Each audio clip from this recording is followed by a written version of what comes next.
Hello and welcome back to Shelf Center. This is Bryce and this is my attempted weekly news for science fiction, fantasy, horror, both mostly in the book world, but often media and other things like movies and TV, especially pop up here, especially today, as that seems to be the focus since for this news this week. But we always start with the books. Let's talk about the books and jump on into it. First things first, Assassin's Apprentice looks like it's getting a comic book release from Dark Horse Publishing. I think that's excellent. I think I love the Farseer trilogy. I love especially the Live Ship, so I'm hoping we definitely get to Live Ship and the rest, which I'm working on. But I think it's such a good move. For some, and this is not me because I like I said, I love it, but I know I've heard that for some it's slow, and I think in a graphic novel type setting, it's gonna speed things along quite quickly. Though obviously you're gonna then sacrifice just the beautiful, wonderful character work to some degree, right? Let's hope not too much, but it's the medium. But it's very exciting. I think it's great. I think I know a lot of people jumping in going, oh, Assassin's Apprentice is going to be filled with crazy action and stuff, and it's hard to wrap your mind, I think, at first around the fact that it's more of a character study, and these are just characters that you fall in love with, absolutely. So like I said, I think graphic novel is going to be great. I've already started to try to push Assassin's Apprentice on my 12-year-old who's just blazing through all of my books right now, going through a Forgotten Realms stage with R.A. Salvatore, which is just wonderful, and music to this dad's ears. All right, I've been seeing something going around about George R.R. Martin having 500 pages left to write in The Winds of Winter. First of all, I don't think that's 100% accurate, but it's, I think, the gist of it. So what happened was George R.R. Martin went on to Stephen Colbert's show, and I don't even watch late night shows anymore. I'm in bed by like 9:30 because I have kids and I'm old apparently. But what George did say, just to kind of clarify, is that he's about 3/4 done with Winds of Winter. He's got a couple of like character arcs kind of fully fleshed out, but he's still working on a couple more.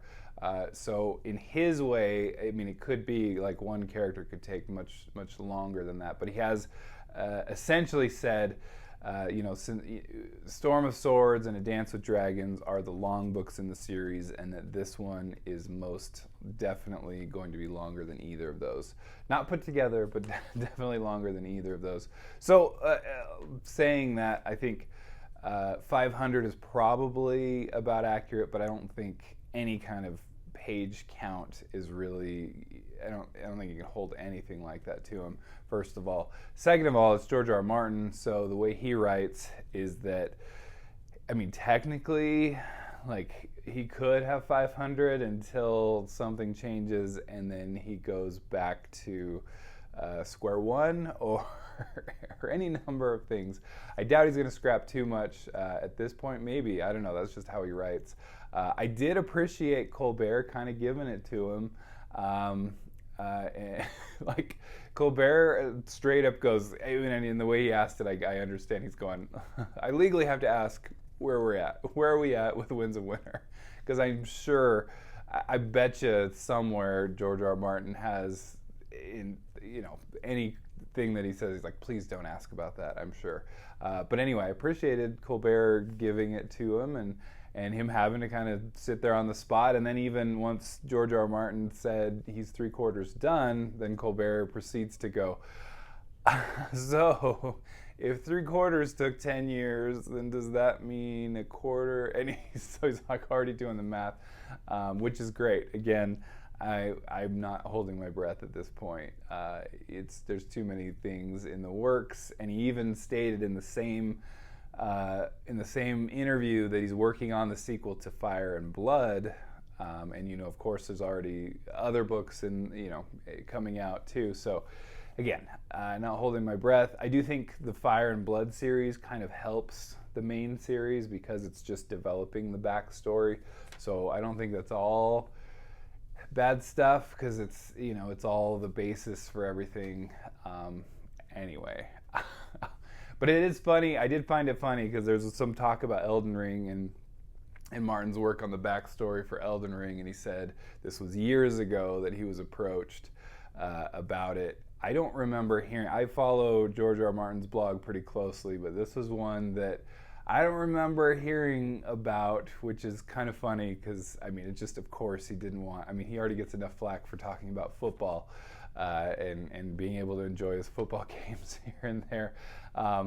And so for him to go, well, actually, now that this is out, I wrote it, the backstory at least. So just interesting. He's, you know, not completely upfront with us, that's all. And I would probably be hesitant too, just with all the flack that he's been getting. So anyway, just, you know, I just want to kind of clarify that. I feel like I'm somewhat the bearer of bad news from time to time, but I want the clarification. I want, like, what's actually going on to be up front and center. All right, that was the book news. I know I had a lot to say on that, but I wanted to get into the media news. The big media news today, at least yesterday at least, was Mike Flanagan and a Dark Tower TV series. Now, I dove into this, I got some extra details, and so I think this is way more exciting actually than I originally thought. Flanagan, as you may know, he did Midnight Mass, The Haunting of Hill House, some very popular things, neither of which I've seen, but I know a lot of people that I trust Flanagan with Stephen King work, and even it seems like King himself does. Now, what an author's input, I don't care so much, to be honest. They hate a lot of things that people do, it seems like, especially when it comes to adaptations. I don't put too much weight on that. What I do, but anyway, what I mean, I understand to be happening. So essentially what happened was Flanagan had a deal with Netflix. That contract kind of ran out. I don't know if it was Amazon that nabbed him up, or if he was looking, or what, or if just something fell out at Netflix. I don't know. I don't know the details on that. I just know that he's done at Netflix with his contract there, and he has moved over to Amazon. But the interesting thing is that his contract with Amazon actually carves out the Dark Tower. That's the actual wording that Flanagan uses, at least to Variety. And he carved out Dark Tower. So essentially what I understand that to mean is that Dark Tower won't automatically go to Amazon. That is his passion project. It can still be, I mean, it could end up being a Netflix. It could be at Netflix. It's going to start, hopefully, very much hope, some kind of bidding war. Because I think TV is really just the best way to do the Dark Tower. As you may know, ages ago, there was at least the rumors, and I think they're pretty accurate, but of Ron Howard essentially heading, or at least directing, a TV series with movies, and they had this whole plan set up for the Dark Tower.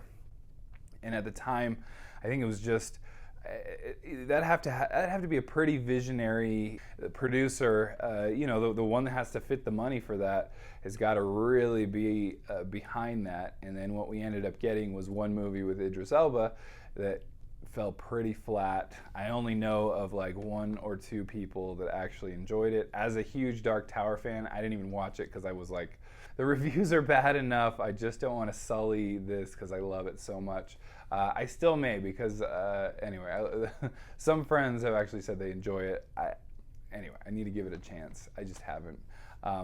But I think Flanagan, he's got a good track record. He also did Dr. Sleep, which is the sequel to The Shining, and he did that and to great results, and just generally well accepted here.